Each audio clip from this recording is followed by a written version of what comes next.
Growing up, my grandmother and mother both cooked daily. There was just that matriarchal nourishment.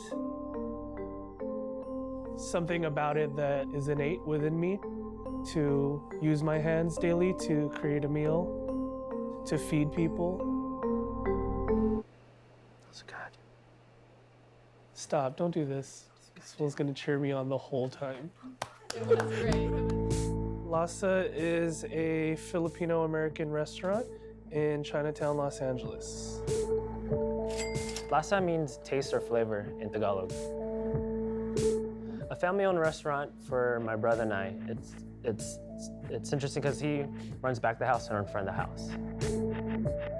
We started this in 2010 as a pop-up, backyard dinners for family and friends, to actually having a restaurant.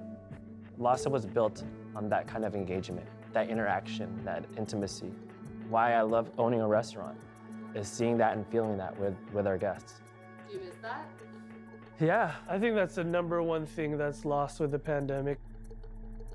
We could feed people, but we don't get to feed people the way we want to take care of them.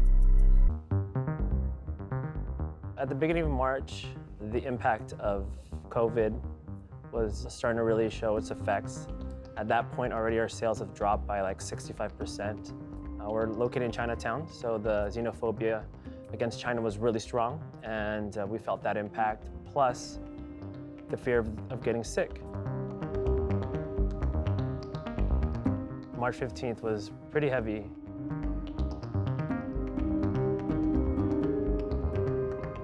I mean, the priority for us at that point wasn't about business. It was about the safety of our guests, the safety of our staff. We didn't think about anything else, so we shut down for 2 weeks. And I had to draft an email and communicate with the staff that we couldn't have them on payroll, we can't have them on the team anymore until things change, and guide them towards unemployment. We started reassessing what can we do to reopen in some capacity.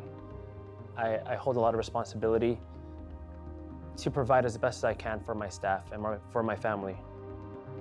That's what motivates me every day. Like, it's been really hard. You know, we've been going through a lot, and it's been testing us. And It's testing us real hard. I want us to pull through, and really bad, and make our family proud and ourselves proud, and the community proud. And it's hard, but we're fighting.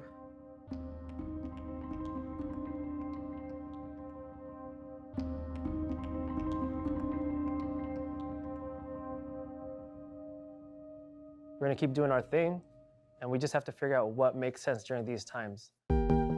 Quarantine kitchen was an idea. Yeah, we came up with this idea to kind of make these kits where everything's pretty much how we would set everything up for a service, and they're just heating up the food to order. The kitchen partially cooks everything, and we provide them with instructions. Actually, the instructions are printed on our old menu papers, and we provide a playlist as well. So we're able to try and bring the Lasa experience home. It's comfort food, you know? The less cerebral and the more comforting, the better. Because even that's on our own what we're craving, you know? Anything that's gonna give us some sort of warmth. Highlights for me has been seeing regulars. We've had people order every single week. I continue to purchase wine and select wines that fit with the flavors of the meal kits. It's hard. You know, we all didn't sign up to be a to-go restaurant / grocery store / wine shop / Online store, whatever. online store, whatever you want to call it. Whatever you need to do to survive Right. store. Adapting is something we're all doing, and I think for us, it's kind of the mind state of just let's be practical and be positive. Let's be real. There's a lot of Filipinos in the medical field, a lot of Filipino nurses. We were involved with a Feed the Frontliners project, and what that is, we had an opportunity to create food for the healthcare workers each weekend. Made sense, and it was simple. It was, we're already here prepping kits. We can just add a couple pounds of this, add a couple pounds of that, and stretch it out so that we can, feed a crew of nurses, because we know that could go a long way for people that are tired, that are working hard.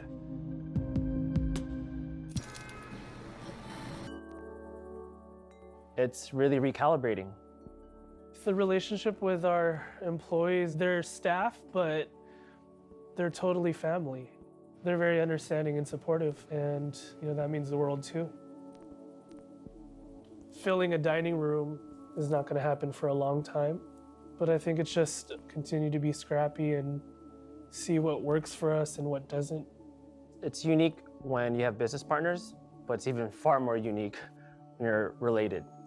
I think things can be a little bit more emotional and more personal. And at the same time, running a business with all of those variables, it has its challenges and also it has its beautiful outcome.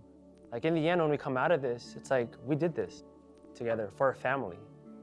And not a lot of people can say that.